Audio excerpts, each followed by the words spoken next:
Okay, my name is Sean Glassberg, and I'm the Director of Faculty Development. I'm here today with... Jennifer Riddy. I'm the Director of the Student Success and Technology Center at Roy Georgetown Tech. All right, and we are here today to demonstrate how to use the early alert system so we can all, as faculty members, make sure that students that are at risk early in the semester or towards the midpoint of the semester, that's why it's called early alert, not late alert, they will get the help that they need to be successful academically in your course. So let's start the process, Jennifer. I'm going to pose today as a brand new faculty member. Could be full-time, could be adjunct, but I've never before taught at this institution. I need help. I've got a student who is in my class, and we can even use one of my students who's in the class now, so we can fill out a form, perhaps, even though it's the middle of the summer semester. It would be wise to do this earlier, and hopefully you'll tell me when to do this, Jennifer. Definitely. So it's let's say it's fall, right, of 2011, and I have a student, and I think maybe it's the first week or two I could tell that they need some help. Is that early enough, or what do you think I should do as a faculty member? Well, I definitely think that the first couple of weeks of school, if you definitely notice some area where the student is very weak or needs extra help, maybe needs to meet with a counseling staff or a tutor, that's definitely a fine time to submit an academic alert or an early alert. And I think that throughout the semester, there may be additional times where you find students who are struggling as well, and you'll need to submit an early alert throughout the semester, and you can do that at any point in time. However, I wouldn't recommend submitting an academic alert, say, during the last month of school. At that point, that might be a little bit too late for us to do anything if they haven't been using our services already. Okay. Well, thank you for answering that. So we all know now that we should be doing this as early as the first week or two, and at the latest we want to do it is probably, if you're talking about maybe not months, but weeks. The last month is typically week 12 through 16, so anytime before the 11th, 10th week is going to be a good use of it, and earlier the better. So I have a student in trouble. What do I do? Well, Sean, the first thing that I would like to refer anybody to is the academic alert system instructions. So we're going to go ahead and log into WaveNet to get to that. Oh, okay. So it's not on our website. It's in WaveNet. Correct. You can go to WaveNet. All right. Go ahead and log in. I will log in.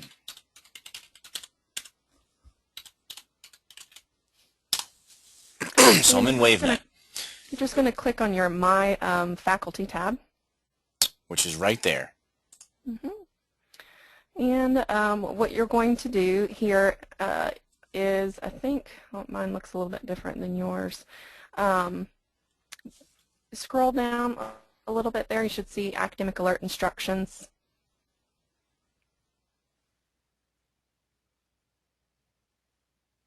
There you go. Right there under Faculty Tools. Ah, on the left side. All right. Mine's in a different spot, but I'm a staff member. So that's right. We all it looks a little different, but this is at least we could find it. And I'm glad we found it. So it's a PDF file, and we pull it up. I usually like to send this out the first week of classes too, so you'll get this via email usually. So if you go through here, you'll actually see the reasons for why you would want to submit an academic alert and which departments they would be referred to for certain reasons. Okay. So there are some things that will go straight to our counseling department, which is under student services. Oh, okay. So this is counseling. Right here on the left side. Our tutoring, Student Success and Technology Center, has a variety of reasons as well. So needs a tutor, learning style assistance, organization skills, poor concentration, lots of variety of reasons that you might need to send a student on academic alert. So let me ask you a question just so I'm clear here. Student services is not your area. Your area is SSTC, which is what's highlighted here. Correct. Okay, okay. All right.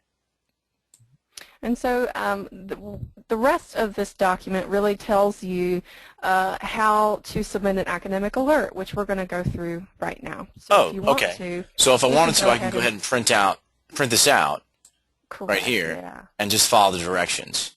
Definitely. Okay. But will you, instead of me printing that out now, will you walk me through it without me? Definitely. Oh, okay, cool. All right, so what do I So do we can now? go ahead and exit out of there. Exit out. Close this out. Okay. So now we want to submit an academic alert. All So right. what we're going to do is go to the Quick Access To tab. Oh, right here. Second tab from the left. Okay. We're going to click on Faculty. And now we're going to scroll down to the very bottom where it says Create an Academic Alert. Okay. Great. Now this is very important to fill this out as correctly as possible.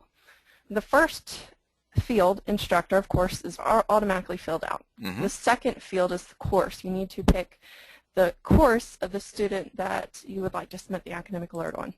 Okay, so. And the next field is our student H number. Click inside that field. I don't know the H number. How do I get that? You can easily get that through the Quick Access To tab as well. You can look up your detail class list. Let's do that Or if you're quick. using D2L, you can look it up through D2L as well. You know what? Let me pull up D2L since I'm in it already. And I will go ahead and go to the course that I want to use. So it is in D2L. And for those adjunct faculty who don't know what D2L is, that's okay for now. You can get help with training for D2L using our TEC, the Teaching Excellence Center, contacting Chris Hyatt, Jenna Allen, or Heather Moore. If you click right here, you can see that Chris Hyatt here is the director of the TEC, and they can explain how to use it. Here's technical support for D2L and actually for students. But in any case, let me go ahead and grab an H number in here. So I go to class. Is it in class list? Certainly, yep. Go ahead and go to class list. Oh, they're listed right here. Okay, that's one place. Let me go ahead. You know what? Just because I know some adjunct faculty or brand new full-time faculty might not already have their courses in D2L, so they might not really know how to get here. Let me go ahead and just show them quick how to do that. I'll come back to the screen and we'll just kind of go over it again. To get your H number from your students, you need to go to your class roster, and I'll just do this quickly, Jennifer.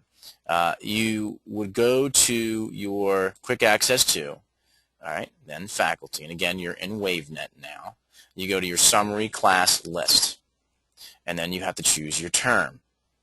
I'm going to go ahead and choose summer 2011, since that's the term that I'm currently in while we record this. I will go to English 155 H01, and I will choose Robert Singleton. This is his H number here. So I'm going to go ahead and just copy it, right? Or I can write it down. Or you could print out your whole list in case you need to do 2 or 3 more students in your class. Okay. Good point, too. Let me see if I remember how to do this now. I want to go back to faculty and scroll to the bottom, create an academic alert. Right, there it is. Great. 55, and now I have an H number. And so now I'm going to Now paste. the key thing here is that if you're going to type this in yourself, you need to have the H capitalized and the correct number of digits. It can't be just 203892. It has to be the correct amount of digits, and the H number is included. H capitalized is important to remember. And then also 002, 0, is that 8 digits? Okay, that's what you just said. Okay, great. All right. And you know what, honestly, I've made this mistake in the past myself. I have forgotten the H. So we need the H, and then you have your 8 digits. Good. Now, what do I do now? The next field is a need attribute field, which is another way of saying the reasons for why you're referring the student. So if they need time management help, study skills, they need tutoring assistance, or they simply are just missing class. There are a variety of reasons here that you can use for that. Excuse me. All right, so let's see here. I want him to work on his writing. So what would that mean? Would that be weak academic skill? That could be weak academic skill. You can also do needs tutor for course completion if you feel they need to see the writing center for help. What would you advise me to do as someone who teaches English here?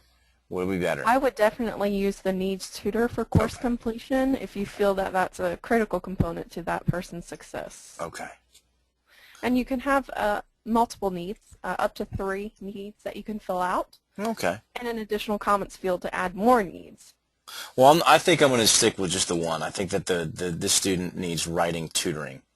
So now here, if I don't have any other needs, I don't have to. Obviously here it says required, so I've got the one required. I can list the comments here, correct? Correct. Some things you may need to do look at that. here is, if it's a bridge student, you could type that it's a bridge student if you know that. Or Okay, if there's before we go on, I want to say, and I know I'm interrupting, I'm sorry, but some people don't know what bridge students are. Can you explain what bridge students are? Yes, bridge student is a student who's been accepted into Coastal Carolina University. However, they are to spend their first academic year at Horry Georgetown Technical College. Mm-hmm. And so as soon as they complete their first academic year here at Horry Georgetown Tech, they will transfer over to Coastal Carolina University based on their academic standing. And you would want to know that? I would want to know that in particular because we do provide statistics and tracking for those particular groups of students. Okay. Okay. All right. So actually, you know what's interesting is when I click on this, I left click on it. These are some. You can see, folks. These are some comments that I've written in the past for other students I've had in the past. A guy named Travis, a woman named Anna, and another student named Alex. So for Robert here, I will put Robert has some deficiencies in writing. He can really use some help with grammar, syntax, and sentence structure. I assume here that these comments will help the tutor organize and have a focus when they meet. Okay, so what do I do? There's one important thing to remember, though, that any information you submit on the student is going to be read by the student themselves as well. Okay. So as soon as we click that button at the bottom that says create an academic alert and send email, a copy of that email will be sent to you, the professor, to the student who is on academic alert, and also to our support staff, our student services department or the SSTC. So there are 3 parties here that will be receiving the auto-generated email. Okay. So if you don't want to write down something like Robert's a really poor student, Robert has a horrible attitude. You want to be a little bit more diplomatic. Certainly. Okay. I think this is okay. I don't think he would be. I know Robert. I don't think he would be too upset. We've already talked about his writing. And you bring up a good point, Sean. One thing I just want to mention is we do prefer that you talk to your students before submitting an academic alert on them to let them know about your concerns before they see this auto-generated email. Okay. Thank you for clarifying that. I certainly would want people to know that. And can you explain why? It sometimes can catch students by surprise when the Student Success and Technology Center tries to reach out to them for tutoring, when in actuality they didn't think they needed tutoring in the first place, or they didn't know that they were on academic alert. So it's nice that they get that and be informed of the academic alert before it's actually submitted. So and it could be as general as a class announcement. You know, I'm going to be submitting academic alerts. You know, some of you need some tutoring, and I wanted you guys to know about that before I had submitted them to the college. What would you do if you, and I'm gonna go ahead and create this and send it, but one more question before I do that. What would you do if you had a problem with absences? I know some people might be listening to this and they might think, well, you know, I'd love to tell my student, but I don't see him. What would you advise then? That's a great point. The academic alerts can only go so far with helping the student with their absences problems, but if you are going to generate an academic alert on that student, you can use the need attribute family work obligations. Something in their personal life has to be preventing them from coming to class, and so the family work obligations near the top of the list will be sent to our counseling department. And you would want to put in additional comments that how many classes they've missed. You know, something more specific about that. Okay. Great. All right, I'm going to go ahead and send it. I think I feel pretty good about this. It's sent. Oh. Look at that.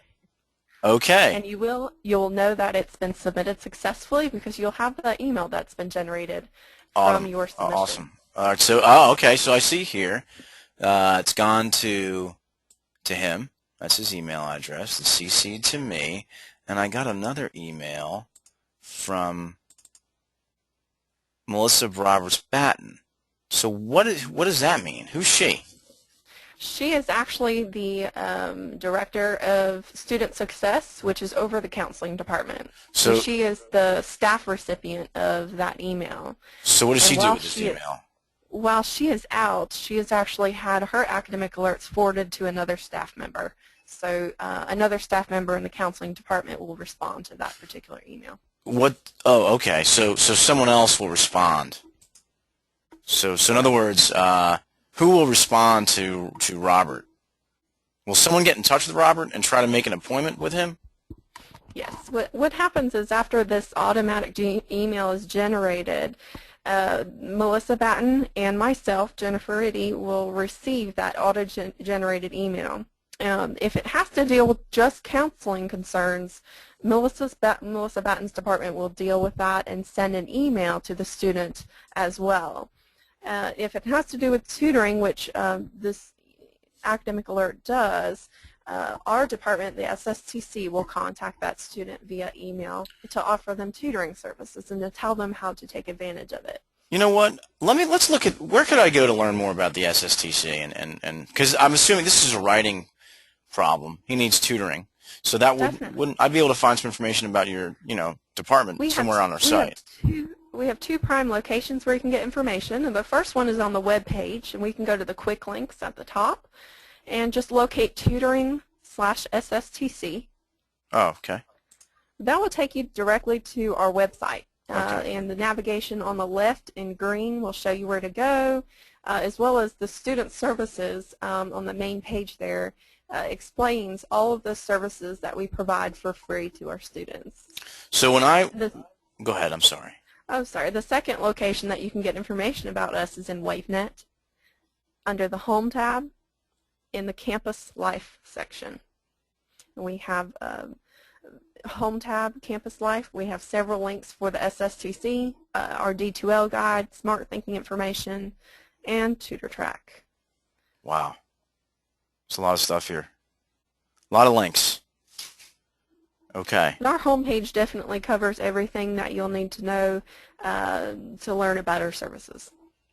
What's the tutor links? Tutor links are resources to help train our tutors on various resources. So your tutors, the person who's going to be tutoring this student is going to be trained. Correct. Or has been trained. Mm-hmm. Great. Good to know. Anything else you think I would need to? Resource Center. Okay, Resource Center. I was going to say our Resource Center right there on the left. Go up one more and go ahead and click on Resource Center. Mm-hmm. This is a special place for our students to get online resources 24 hours a day. If you'll notice, we do have a subject listing on the left in green, and the Writing Center is one of those subject pages. So it's another place for your student to get his writing assistance. Okay. Great. We have biology, French, math, nursing, physics, plagiarism. All of those are listed on the left. Okay. In green. Okay. I'm just looking over here. They're all right here. This is great. This is phenomenal stuff. It's great to know as a faculty member that I have, some support outside the classroom. I really would encourage any faculty member, full-time or adjunct, to certainly use the early alert system so you can get help. And do you ever feel like you get overwhelmed, or you feel like you could definitely get some more students in there and help everybody? Yes, currently we definitely have a high usage here at the Conway and Grand Strand campus, but we're needing to increase that usage at Georgetown. Okay. A little bit there, but mostly when we submit our academic alerts and we try to respond to them, we try to get them into tutoring as soon as possible if that's what they need to get. We definitely need your help in communicating that need to your students. If you do submit that academic alert, let them know about it so that they can start taking advantage of the tutoring services. And I see here that students, in case, let's say that the instructor doesn't fill an academic alert, they could still request a tutor online on their own. by going to this They tutor can. request form. They can use that tutor request form, or actually in WaveNet, if they want to just use TutorTrack. Yeah. That's a quicker way of scheduling an appointment, a more immediate way of scheduling their very own appointment. TutorTrack is over The here. TutorTrack also has directions beneath that, Right. so the student can easily learn how to schedule an appointment. And so the instructions are right there, and the main link for scheduling appointment is also in the same location. Okay. Wow, Jennifer, this is great. I really do appreciate you explaining this to me. Helps me out a lot, especially as I prepare for the fall term. Anything else you think we should go over? I don't think so. Okay. I guess the only other thing that has come to light over the past several years is the lack of I don't know, the lack of use of WaveNet email, and I think we might have problems, this problem resolved in the future since we're moving to Gmail. Yeah. But our students don't check their WaveNet email, and so it's very important to let them know if they are going to get an academic alert, then they're going to have to get that information in their WaveNet email. Yeah, and this is where the email is. For those of you who are brand new, you might not know yourself, but we do have WaveNet email, but that will be, yeah, that'll be obsolete coming soon. But yeah, this is really good. I really appreciate you going over this and helping both some of our full-timers who are brand new and our adjuncts. Just so you know, and Jennifer, I'm going to keep you on here with me so you can see the way things work for our required webinars. You will be required, that is, adjunct faculty will be required to take a quiz and after this webinar. That quiz is located in the Adjunct Faculty Online Resource Center. And the way that you get to that is through WaveNet. You go to your list of courses, you go down to Training here, and you'll see Adjunct Fac Resource Center. If you do not see that, you need to let me know. Again, Sean Glassberg, you can call me at 520-1416, or you can find me online in the directory and send me an email. But you need to have, all adjunct faculty need to have access to the Adjunct Fac Resource Center. If you click on that, you will see D2L open up, okay, and you go right to the Adjunct Fac Resource Center. This is the way it looks right now as of June 2011, but there'll be a news item here, required fall 2011 webinar viewing and assessment follow-up. But you need to go to your quizzes, and the quizzes is right up here, right? Right here. Click on quizzes, and that will take you to the quiz page. Right now, I don't have a quiz made for this webinar, but there will be one here. It'll say Adjunct Faculty Fall 2011 Webinar Assessment, and you'll be required to then take the quiz. It won't take more than 5 minutes, if that. It'll be probably 10 questions based on what Jennifer just went over.